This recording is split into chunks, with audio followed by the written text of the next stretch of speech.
말씀 같이 보겠습니다. 신명기 6장 4절부터 9절 말씀. 다 찾으셨으면 6장 4절부터 읽습니다. 시작.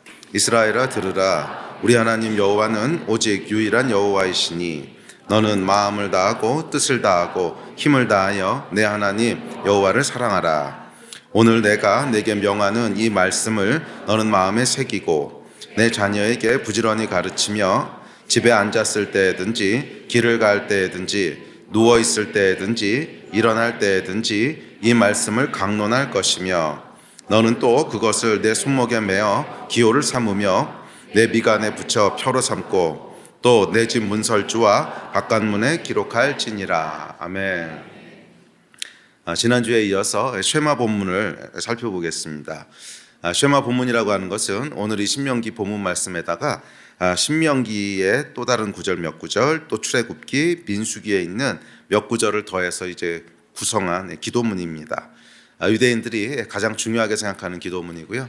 그래서 유대인들은 이 기도문을 가지고 아침과 저녁으로 암송하는 그런 기도문입니다. 매일 아침 저녁으로 암송하는 그런 기도문이고요. 또 이것을 작은 이런 박스에다가 집어넣어서 문설주에다가도 붙여놓고 또 팔과 이마에다가도 두는 그런 그래서 율법의 축약판 또는 율법의 가장 엑기스라고 할 수 있는 그런 말씀입니다.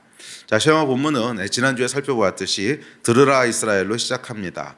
그래서 쉐마 본문의 전반부 내용은 뭐냐면 하나님의 말씀을 듣고 그 말씀을 인정하고 그 여호와 하나님을 마음 다하고 힘 다하고 뜻 다해서 사랑해라 하는 말씀이었습니다. 지난주에 살펴본 4절 5절이죠. 자, 오늘은 그 이후에 이어지는 6절부터 말씀을 살펴보려고 합니다. 자, 6절 이후의 말씀은 뭐냐면 하나님의 말씀을 따라 살라는 거예요. 그러니까 핵심적인 내용은 하나님의 말씀을 따라 살라는 것입니다. 그래서 말씀을 마음에 두고 손목에 두고 미간에 두고 자녀들에게 두고 문설주에게 두고 바깥문에 두고. 무슨 말이에요? 네 삶 전체가 말씀으로 살아가라 하는 뜻입니다. 그러니까 지금 마음에 두고 손목에 두고 미간에 두고 여러 가지로 표현을 했지만 결국은 뭐냐면 네가 행동하는 모든 것, 네가 생각하는 모든 것, 네가 살아가는 모든 삶의 범주 내에 하나님의 말씀이 있게 하라, 그런 뜻입니다. 자, 그래서 오늘은 이 쉐마 본문의 후반부 말씀을 살펴보려고 합니다. 자, 6절 말씀은 이렇게 시작됩니다. 시작. 오늘 내가 내게 명하는 이 말씀을 너는 마음에 새기고. 자, 쉐마 본문의 후반부는 하나님의 말씀을 마음에 새기라 하는 명령으로 시작됩니다. 자, 여기서 마음이라고 하는 이 번역된 말의 그 원어를 보면, 히브리 원어를 보면 레바브라고 하는 단어인데요. 지난주에도 이 레바브를 살펴봤는데 이 레바브, 마음은 뭐냐면 가장 깊은 존재의 중심, 근원, 이런 뜻입니다. 자, 그러니까 하나님의 말씀을 마음에 두라 하는 것은 너의 마음의 가장 깊은 곳, 네 영혼의 가장 깊은 곳, 중심에 둬라, 이런 뜻입니다. 그러니까 레바브라고 하는 것은 어떤 것이냐면 우리의 가장 깊은 곳인데 흔들리지도 않고 잊어버리지도 않고 그런 곳, 그곳에다가 말씀을 두라는 거예요. 마치 돌판에 새겨진 글자처럼 지워지지 않는 것, 그것이 우리의 레바브입니다. 하나님의 말씀을 그 영혼의 깊은 곳에 새기라는 거예요.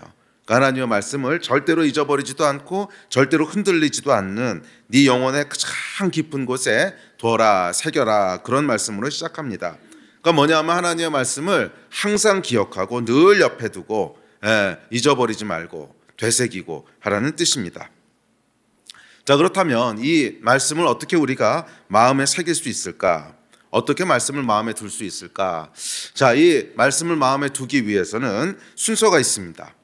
자, 결론부터 말씀드리면 이렇습니다. 첫째, 말씀을 마음에 두기 위해서는 먼저 눈과 귀에 둬야 됩니다. 그렇죠? 많이 읽고 많이 들어야 된다는 거예요. 뭐 읽지도 않은 말씀이 마음 가운데 새겨질 리는 없죠. 일단 말씀을 많이 읽고 들어야 됩니다. 귀에 둬야 돼요. 자, 둘째, 말씀을 입에 둬야 됩니다. 유대인들은 말씀을 읽고 암송했어요. 그 입에다가 말씀을 항상 뒀습니다. 자, 셋째, 말씀을 머리에 둬야 됩니다. 연구하고 강론해야 돼요. 네 번째, 그럴 때 비로소 우리가 말씀을 마음에 둘 수 있게 됩니다. 말씀을 마음에 둡니다.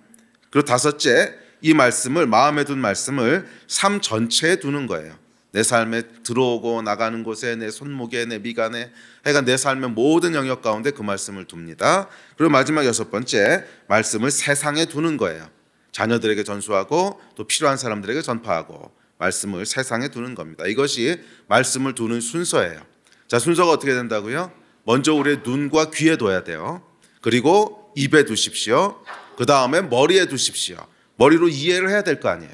뭐 읽었는데 무슨 말씀인지도 모르는 것이 마음에 새겨질 리는 없지요. 머리에 두십시오. 그리고 마음에 두는 거예요. 그리고 마음에 두고 그것을 삶 전체로 확장시키고 그렇게 된 말씀을 세상에 두는 거예요. 자녀들에게 두고 전파하고 하는 것입니다. 자, 하나씩 살펴보도록 하겠습니다.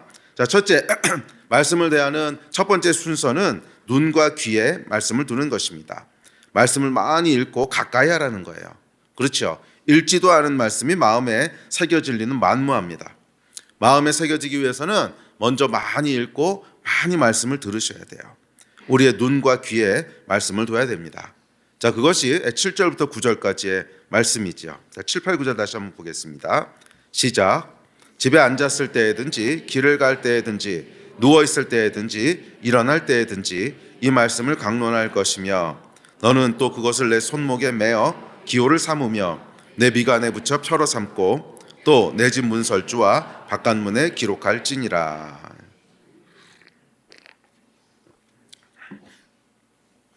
자, 손목에 매고 미간에 붙이고 문설주와 바깥문에 기록하라고 합니다. 자, 말씀이 우리의 눈과 귀를 떠나지 않게 하라는 거예요. 무슨 말이냐면 손목에 매고 미간에 붙이고 문설주에 두고 돌아다니는 곳마다 말씀이 보이게 하라는 거예요. 그러니까 한시도 잠시도 말씀에서 눈을 떼지 말라는 거죠. 잠시도 말씀에서 귀를 떼지 말라는 거예요. 항상 말씀이 여러분을 따라다니게 하라는 거예요. 보이는 모든 곳에 말씀을 두라는 것입니다.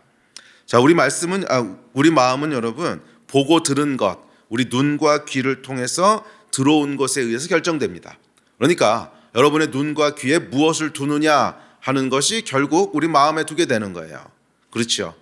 우리가 눈과 귀를 통해서 우리 눈과 귀에 둔 것이 아닌 것이 말씀에 새겨지고 두게 될 리는 없습니다. 보고 들은 것이 우리 말씀 가운데 새겨지는 거예요. 여러분의 눈에는 또 여러분의 귀에는 무엇을 두고 계십니까?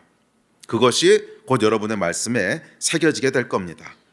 자, 그렇기 때문에 여러분 말씀을 마음에 새긴다고 하는 것은 1차적으로 눈과 귀의 싸움이에요. 우리의 눈과 귀를 어디다 둘 것인가, 또는 우리 눈과 귀에다 무엇을 둘 것인가. 그렇죠? 스마트폰을 계속 눈과 귀에다 두는 사람은 아마 마음을 이렇게 열어보면 스마트폰이 그대로 있을 거예요. 그것을 통해서 여러분들이 뭐 좋아하는 영상을 계속 본다, 뭐 스포츠 영상을 보거나 그러면 그 마음을 이렇게 열어보면 그냥 맨날 권투하고 축구하고 하는 것이 마음 가운데 가득히 새겨져 있을 겁니다. 그러니까 우리의 눈과 귀에 무엇을 두느냐 하는 것이 마치 거울처럼 그것이 그대로 마음판에 새겨진다고 하는 것을 기억하십시오. 잊지 마세요. 여러분의 눈과 귀에다 무엇을 두든지 간에 그것이 결국 우리의 마음판에 새겨지게 됩니다. 그래서 우리의 말씀을 마음에 두기 위한 싸움은 1차적으로 마음의 싸움 이전에 뭐의 싸움이라고요? 눈과 귀의 싸움입니다. 여러분은 아침에 일어나서 무엇을 보십니까? 또는 여러분은 밤에 잠들기 전에 무엇을 들으십니까? 집에 있을 땐 무엇을 보십니까? 길을 갈 때는 무엇을 들으십니까? 누워서는 무엇을 보십니까? 성경은 얘기합니다. 7절 시작. 집에 앉았을 때든지 길을 갈 때든지 누워 있을 때든지 일어날 때든지 이 말씀을 강론할 것이며. 여러분 이 말씀을요 그대로 스마트폰에다 적용해 보세요. 왜 웃으시지요? 집에 앉았을 때 무엇을 하십니까? 누웠을 때 무엇을 하십니까? 길을 갈 때 무엇을 하십니까? 일어날 때 무엇을 하십니까? 아이고, 요즘은 여러분 스마트폰이 우리의 눈과 귀를 완전히 점령해 버렸어요. 이 신명기 말씀에서 여러분 말씀 대신 스마트폰만 집어넣으면요 다 맞습니다. 다 그대로 다 이루어지고 있습니다. 그러니까 여러분 우리 마음 가운데 말씀이 새겨질 리가 없죠. 성경은 뭐라고 명령했냐면 앉았을 때, 누웠을 때, 길을 갈 때, 일할 때 하여간 말씀을 눈과 귀에 두라고 명령하는데 우리는 그렇게 하고 있지 않지요. 그러니까 말씀에 자꾸 다른 것이 새겨지는 거예요. 여러분 말씀을 마음에 두기 위해서는 눈과 귀에 둬야 됩니다. 집에 앉았을 때도 말씀, 길을 갈 때도 말씀. 아멘이 안 나오세요? 누워 있을 때도 말씀, 일어날 때도 말씀, 잠들 때도 말씀. 아멘. 우리의 눈과 귀에 항상 말씀을 두라는 것입니다. 여러분의 마음에 말씀이 새겨지기 원한다면 마음이 아니라 눈과 귀부터 결단하시기를 도전합니다. 주님, 2024년은 제 눈과 귀에 말씀을 두는 해가 되겠습니다. 이 결단을 하실 때 여러분의 마음에 말씀이 새겨지는 해가 될 줄 믿습니다. 아멘. 자, 둘째, 눈과 귀에 말씀을 두었으면 이제 두 번째, 그것을 입에 둬야 됩니다. 이거 우리나라 사람들은 잘 안 하는데요, 유대인들은 말씀을 읽을 때 항상 소리내서 읽어요. 그러니까 이렇게 속으로 읽고 중얼중얼 읽고 그런 거 없어요. 그러니까 유대인의 전통은 뭐냐면 말씀을 읽는다고 하는 것은 항상 소리를 내서 읽어요. 그래서 유대인들은 눈과 귀에 두는 것이 아니라 항상 그것을 입에다 둡니다. 항상 입에다 둬요. 근데 여러분 이거 한번 해보세요. 말씀을 입에다 두는 것과 눈과 귀에다가만 두는 것은 굉장히 다릅니다. 굉장히 달라요. 말씀을 소리내서 읽기 시작하면 그 말씀의 의미가 훨씬 더 명확하게 깨달아지고 그 말씀에 대한 권위가 훨씬 더 우리 삶 가운데 세워지는 것을 경험하게 될 거예요. 또한 말씀을 많이 암송하십시오. 암송된 말씀은 능력이 있습니다. 시기 적절할 때 우리 안에서 떠올라서 우리의 삶을 위로하기도 하고 인도하기도 하고 삶을 강건하게 세워줍니다. 말씀을 여러분 입술에 두신 여러분 되시기를 바랍니다. 소리내서 읽으시고 선포하시고 많이 암송하십시오. 암송한 말씀은 정말 능력이 있어요. 자, 셋째, 말씀을 머리에 두십시오. 자, 7절에 보면 강론하라고 얘기합니다. 우리 7절 다시 한번 읽을까요? 시작. 집에 앉았을 때든지 길을 갈 때든지 누워 있을 때든지 일어날 때든지 이 말씀을 강론할 것이며. 자, 여기서 강론하라고 얘기하는데, 강론하다의 히브리어는 다바르라고 하는 단어인데 이 말은 정돈하다, 그러니까 집을 막 정돈하는 것도 다바르라고 하는 단어예요. 또 말하다, 정복하다, 친하게 사귀다, 연습하다, 이런 의미입니다. 그러니까 말씀을 강론하라 하는 것은 뭐냐면 말씀을 친숙하게 하고 말씀을 정복하라는 거예요. 정복하라. 저희 중고등학교 다닐 때는 참고서 이름이 완전 정복이었는데 말씀을 정복하라는 거예요. 말씀을 정복하라는 거예요. 정복하는 것은 뭐냐면 말씀이 여러분의 머리에 잘 정돈되게 하라는 거예요. 아, 이 말씀은 이런 뜻이구나. 아, 저 말씀은 저런 뜻이구나. 이 말씀은 이런 때 사용되는 말씀이구나. 잘 정돈돼 있으라는 거예요. 말씀이 여러분 안에 정돈돼 있습니까? 시기 적절할 때 그 말씀을 꺼내서 사용할 수 있습니까? 이것은 여러분 말씀을 연구한 사람만 할 수 있어요. 말씀을 대충 읽고 대충 넘어간 사람은 그게 안 돼요. 마음속에 잘 정돈돼야 돼요. 말씀을 여러분 연구하십시오. 깊은 의미를 완전히 정복하십시오. 완전히 나의 것을 만드십시오. 대충 흘려듣고 대충 주워듣고 이런 것 말고 목사님이 그때 이렇다고 말씀하시지 않으셨나? 아닌가? 뭐 이런 건 소용없어요. 그런 건 그냥 흘러가는 말씀입니다. 머리에 새겨지기 위해서는 내 것이 되게 해야 돼요. 연구하고 이해하십시오. 파고 또 파십시오. 누구에게든지 일목요연하게 말할 수 있도록 정돈하십시오. 필요하다면 책도 찾아보시고요. 필요하다면 주석도 찾아서 연구하시고 또 이해가 안 되는 말씀이 있다면 며칠씩 고민도 하고 그렇게 하라는 거예요. 그게 다바르입니다. 강론하는 거예요. 그렇게 해서 말씀을 여러분의 머리에 먼저 두십시오. 머리에 잘 이해되고 잘 정돈되고 잘 정복된 말씀이 여러분의 머리에 있게 하십시오. 아멘. 넷째, 그럴 때 이제 비로소 말씀을 마음에 둘 수 있는 준비가 된 거예요. 그러니까 마음에 두기 전에 먼저 눈과 귀에 둬야 되고 입에 둬야 되고 머리에 둬야 돼요. 그래야 이것이 마음에 새겨질 수 있는 준비가 된 겁니다. 근데 이 단계를 거치지 않으면 그냥 마음판에 새겨지는 게 아니에요.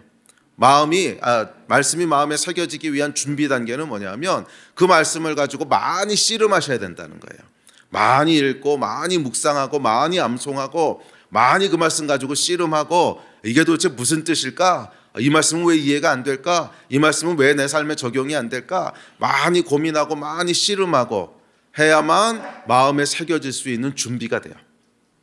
자, 그렇다면 어떻게 마음에 새길 수 있는가? 이렇게 준비된 말씀을 마음에 새기는 결정적인 방법이 있습니다. 그건 뭐냐면 순종하는 거예요.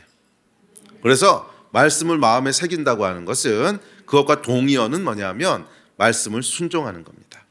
말씀은 여러분 순종하는 것을 통해서 마음에 새겨져요.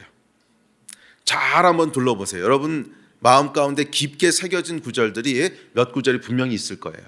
그런데 그 구절들은 왜 새겨졌나 보세요. 그 말씀이 경험되어졌기 때문에 새겨진 거예요. 잘 돌아보세요. 내 평생에 내가 가장 사랑하는 말씀, 내 평생에 지워지지 않고 잊혀지지 않은 말씀, 그런 구절들이 분명히 몇 구절씩 있죠. 그런데 그 구절들이 어떻게 마음판에 새겨졌나 보면 경험되어졌기 때문에 새겨진 거예요. 그 말씀을 경험했기 때문에 새겨진 거예요. 그런데 그 말씀이 경험되기 위해서는 어떻게 해야 되냐면 그 말씀대로 해봐야 돼요. 그래야 경험이 되죠. 그 말씀대로 해보지 않았는데 어떻게 경험이 되겠어요? 그 말씀대로 따라해 봤더니 경험이 되는 거죠. 그래서 말씀을 마음에 새기는 것은 첫째, 말씀이 경험되어지는 건데 그것이 경험되어지기 위해서는 그 말씀대로 따라봐야 돼요. 그래서 말씀을 마음에 새기는 방법이 있습니다. 그것은 말씀을 순종하는 거예요. 말씀에 순종하는 거예요. 아멘. 자, 순종할 때 비로소 그 말씀이 마음판에 새겨집니다. 자, 그 전까지는 머리에 새겨진 것일 뿐 마음에 새겨진 건 아니에요. 그래서 말씀 한 구절을 순종하기 위해서 몇 날 며칠을 하나님 앞에서 씨름하고 울고 벗댕기고 엎드리고 야곱의 씨름을 하는 거예요. 이 야곱이 하나님 앞에 순복하기 위해서 씨름을 하잖아요. 씨름을 하다가 환도뼈가 뚝 하고 부러지죠. 이거 말씀 앞에서 이게 있어야 돼요. 이 말씀을 순종한다고 하는 것은 여러분 우리 자아와의 싸움입니다. 우리 자아는 하나님의 말씀을 순종하기 싫어하지요. 왜? 타락했으니까. 그래서 우리 자아는요 그냥 내 마음대로 살고 싶어요. 그런데 말씀 앞에서 이 자아와 씨름하는 거예요. 씨름하는데 하기 싫은 거 막 순종하기 싫고 따라가기 싫고 희생하기 싫고 씨름을 하는 거예요. 야곱처럼. 그래서 하나님 앞에서 울고 벗댕기기도 하고 막 소리 지르기도 하고 몇 날 며칠씩 그러다가 어느 순간에 그 말씀 앞에서 내가 꺾어지는 거예요. 그래도 하나님의 말씀은 하나님의 말씀입니다. 내 자아가 또 꺾어지고 그 앞에서 내 환도뼈가 또 꺾어질 때 말씀이 내 어떤 소유보다도 중요하고 말씀이 내 어떤 목표보다도 중요하고 말씀이 내가 사랑하는 어떤 사람보다도 더 중요하다는 그 사실에 동의가 될 때 그 앞에 내 자아가 또 꺾어질 때 그때 뭐예요? 그 말씀이 우리 마음에 새겨지게 돼요. 그때 그 말씀이 우리 마음에 새겨지게 돼요. 그게 여러분 순종의 의미입니다. 그래서 사실 여러분 순종은 율법적인 게 아니에요. 우리 자아 때문에 힘들게 느껴지긴 하지만 순종은 축복에 이르는 길입니다. 순종을 통해서 우리는 말씀을 경험하기 때문에 그래요. 말씀은 뭐예요? 축복이거든요. 우리를 향한 하나님의 가장 선하고 가장 복되고 가장 좋은 것이 하나님의 말씀인데 이 말씀을 경험하는 길은 순종을 통해서거든요. 그래서 여러분 순종하기를 사모하는 여러분 되시기를 바랍니다. 순종하기를 즐거워하는 여러분 되시기를 바랍니다. 이 순종을 통해서 말씀이 하나하나 경험되고 그 경험된 말씀이 우리 삶 가운데 하나씩 둘씩 새겨지는 줄 믿습니다. 그러면 그 말씀이 내 말씀이 되는 거예요. 그 말씀이 내 것이 되는 거예요. 할렐루야. 그리고 내 것이 된 말씀은요 능력이 있습니다. 아멘. 자, 계시록은 이렇게 얘기합니다. 시작. 내가 천사에게 나아가 작은 두루마리를 달라 한즉 천사가 이르되 갖다 먹어버리라. 내 배에는 쓰나 내 입에는 꿀같이 달리라 하거늘 내가 천사의 손에서 작은 두루마리를 갖다 먹어버리니 내 입에는 꿀같이 다나 먹은 후에 내 배에서는 쓰게 되더라. 무슨 말씀인 것 같으세요? 말씀을요 내 마음에 새기기 전까지는 달되는 거예요. 마음에 새기기 전까지는 쉬워요. 재밌어요. 흥미로워요. 그런데 마음에 새기면요 쓰다는 거예요. 새기기에는 쓰다는 거예요. 힘들다는 거예요. 순종은 쉽지 않다는 거예요. 그러니까 말씀을 듣는 것은 좋아요. 주일날 여러분들이 예배 나오셔서 어이구 말씀 들으니까 은혜가 있고 말씀 들으니까 너무 좋고 거기까지는 입에 꿀처럼 달되는 거예요. 그런데 그 말씀을 그대로 순종하려고 해보십시오. 써요. 배에 쓰다는 거예요. 그런데 쓴 약이 용한 약입니다. 쓴 약이 용한 약이에요. 왜 배에 쓰냐 하면 우리 배가 타락한 자아거든요.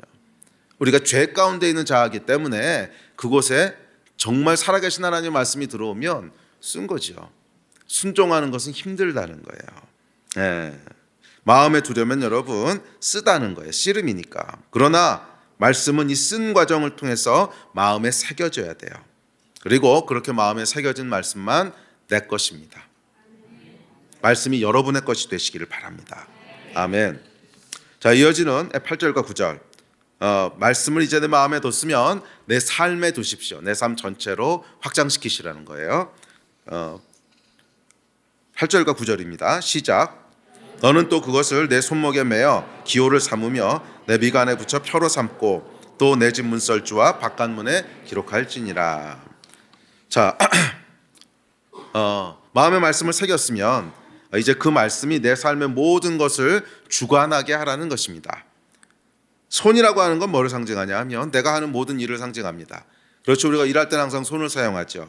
그래서 집안일, 학교 공부, 직장에서 일하는 거, 자녀 키우는 일, 취미생활, 하여간 내가 하는 모든 일을 상징하는 게 손이에요. 그런데 그 손에다가 하나님의 말씀을 매라는 거예요. 자, 물리적으로 여러분 요거 한번 그대로 해보세요. 손에다가 성경 말씀을 이렇게 프린트아웃 해가지고 한번 매고 살아보십시오.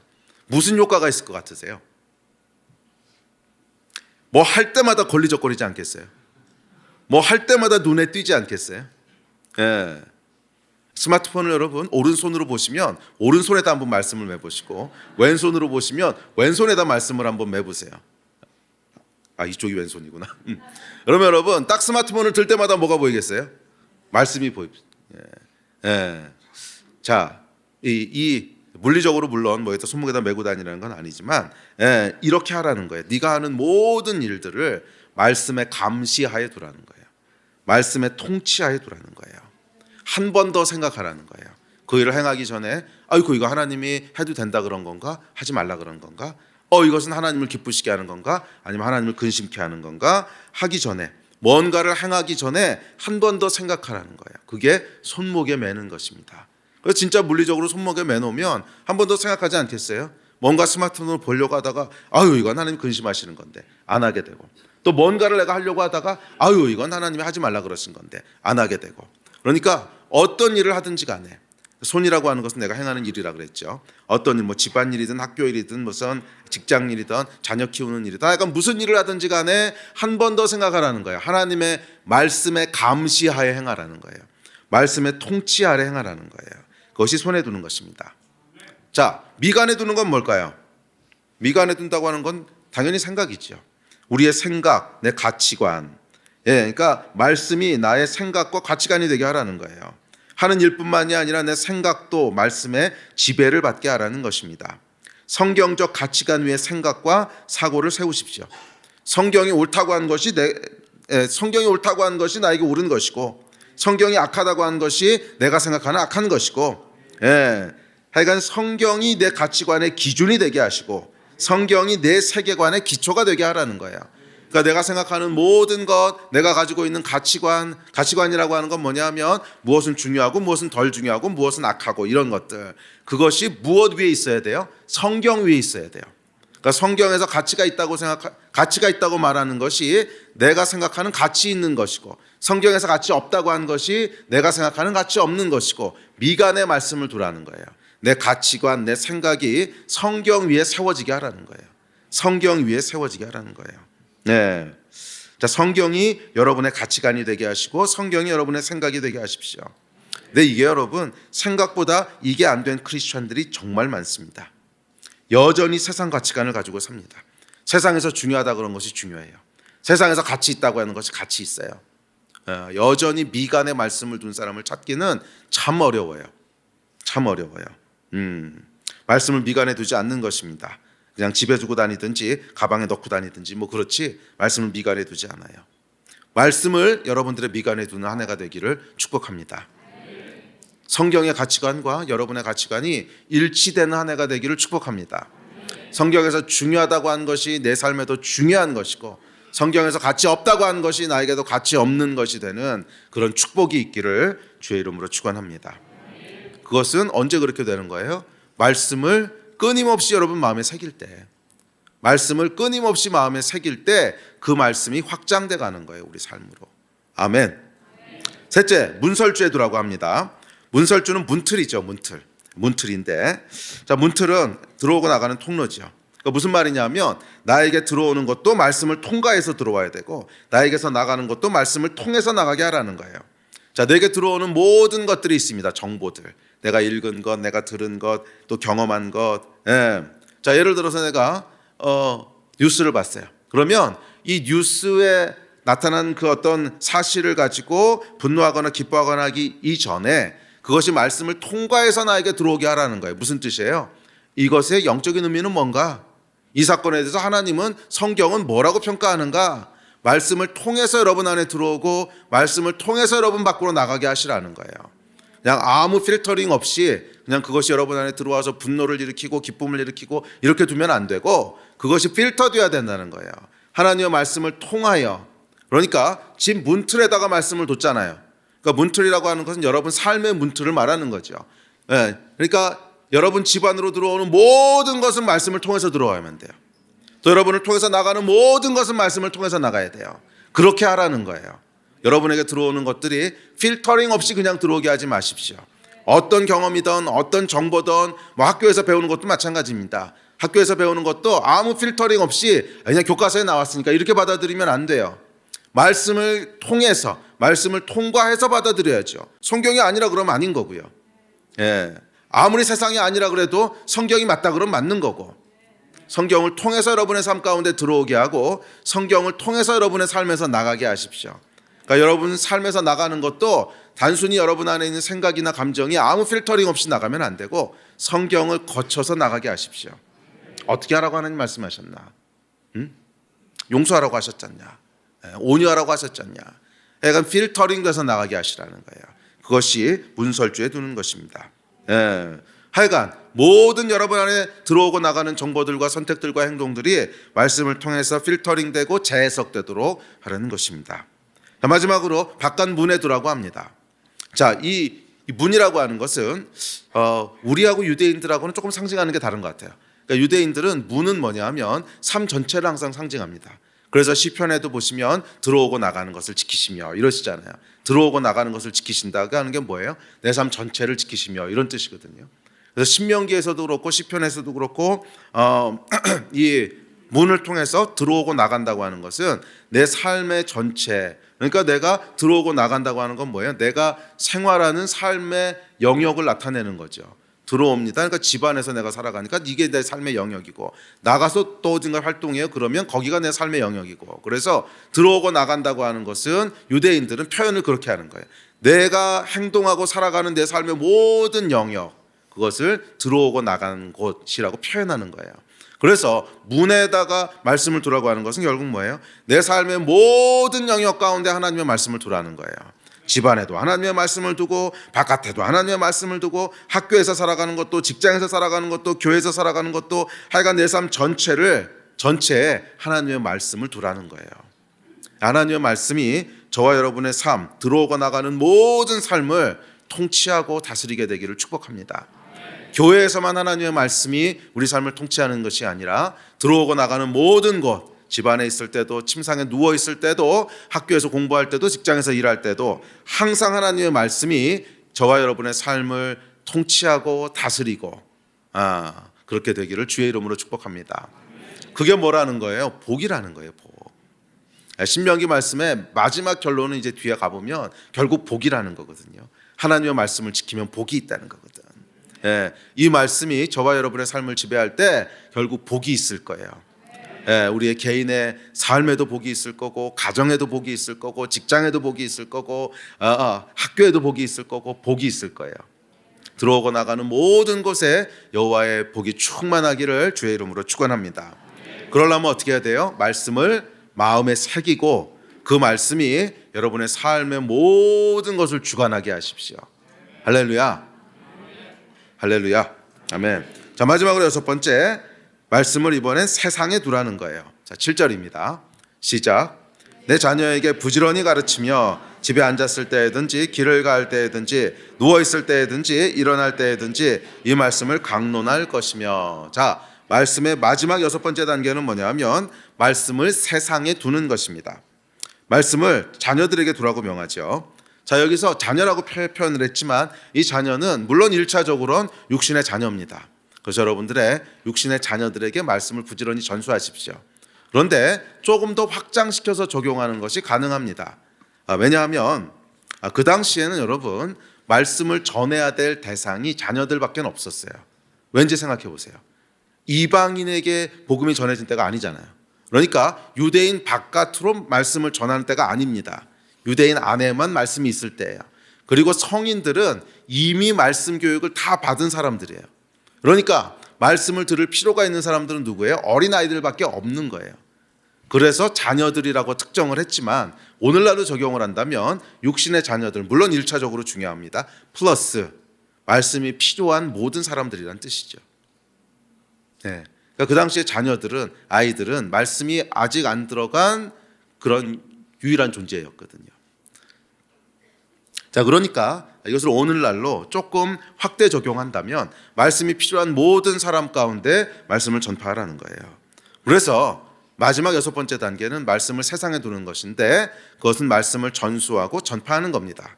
전수하는 것은 자녀들에게 하는 건 전수고, 또 필요한 다른 사람들에게 하는 것은 전파하는 것입니다. 말씀은 여러분 전파해야 돼요. 성경에 보면 이렇게 얘기합니다. 시작. 너는 말씀을 전파하라. 때를 얻든지 못 얻든지 항상 힘쓰라. 범사의 오래 참음과 가르침으로 경책하며 경계하며 권하라. 때를 얻든지 못 얻든지 뭐 하래요? 말씀을 전파하라는 거예요. 아멘. 여러분, 전파되지 않은 말씀은 내 속에서 쉽게 생명력을 잃고요. 생명력을 잃은 말씀은 부패합니다. 그러니까 전파하지 않은 말씀은요, 계속 부패해가요. 내 안에서 건강하게 역사하지 않는다는 거예요. 건강하게 역사하지 않는다는 거예요. 그 신앙이 여러분 굉장히 열심은 있는데 건강하지 않으신 분들이 있거든요. 굉장히 열심은 있는데 건강하지 않으신, 신비주의에 과도하게 빠졌다든지 뭐 이런 분들을 보면 공통적인 특징이 있어요. 말씀이 전파되지 않아요. 그러니까 계속 자기 안에서 고인물로 쌓여요. 그럼 그 말씀이 부패하는 거예요. 말씀은 여러분 전파할 때 생명력을 얻거든요. 전파해 보신 분은 알아요. 전파할 때 생명력을 얻고 그 말씀이 이렇게 내 안에서 강건해집니다. 그런데 전파되지 않은 말씀은 계속 고이면서 썩어요. 그러면 그 말씀이 썩어가는데 뭔가 말씀에 대한 열심은 있으니까 계속 이 썩은 것을 이렇게 막 억지로 끌어올려요. 그러다 보니까 이상하게 적용이 되고 이상하게 말씀이 작동을 합니다. 그래서 보통은 그렇게 열심은 있는데 전파를 안 하게 되면 신비주의 쪽으로 흘러가시더라고요. 보통 신비주의적으로 흘러가세요.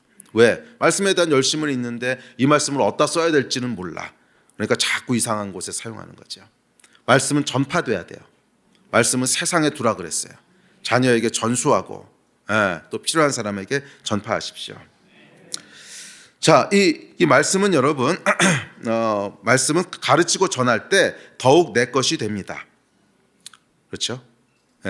전파할 때 그 안에서 살아나요. 생명력을 얻어요. 그러면서 점점 말씀이 내 것이 되는 거예요. 또한 자녀에게 부지런히 가르쳐야 되는 이유는 그것이 복에 이르는 길이기 때문에 그래요. 누구나 자녀에게 좋은 것을 주기 원하잖아요. 그런데 말씀을 주지 않는다. 그것은 자녀를 미워한다는 뜻이거나 그럴 리는 없겠죠. 그럼 뭐예요? 말씀을 중요하게 생각하지 않는다는 거죠. 가치 있는 것으로 여기지 않는다는 거예요. 그냥 종교 경전 뭐 그렇게 생각하는 거예요. 우리 신실한 믿음의 선배들은 여러분 평생 읽었던 성경 말씀을 자녀들에게 가보로 전해주곤 했습니다. 의미가 뭐겠어요? 말씀이 내 삶에 가장 중요한 것이었다 하는 것을 전수해 주는 거죠. 저는 여러분들도 자녀에게 그것을 전수해 줄 수 있었으면 좋겠어요. 하나님의 말씀이 내 삶에 가장 중요한 것이었어. 그것을 전수하는 여러분 되시기를 바랍니다. 자, 근데 여기 보면 자녀들에게 가르치는데 부지런히 가르치래요.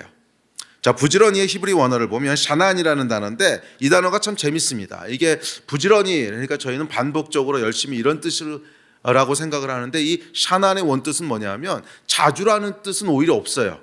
샤난의 원뜻은 뾰족한 것으로 찌르다 이런 뜻이에요. 또는 꿰뚫다 이런 뜻이에요. 그러니까 뾰족한 것으로 찌르고 꿰뚫는다는 거예요. 그러니까 무슨 말이냐면 자녀들의 마음을 찔러 꿰뚫을 때까지 전수하라는 거예요. 될 때까지 하라는 거예요. 쉽게 얘기하면 부지런이라고 하는 것은 될 때까지 하라는 거예요. 찌르다 보면 결국 찔린다는 거예요. 그러니까 안 된다고 너무 쉽게 포기하지 말고, 전도할 때도 여러분 그렇잖아요. 한 번 전도해가지고 믿는 사람 보셨어요? 거의 없습니다.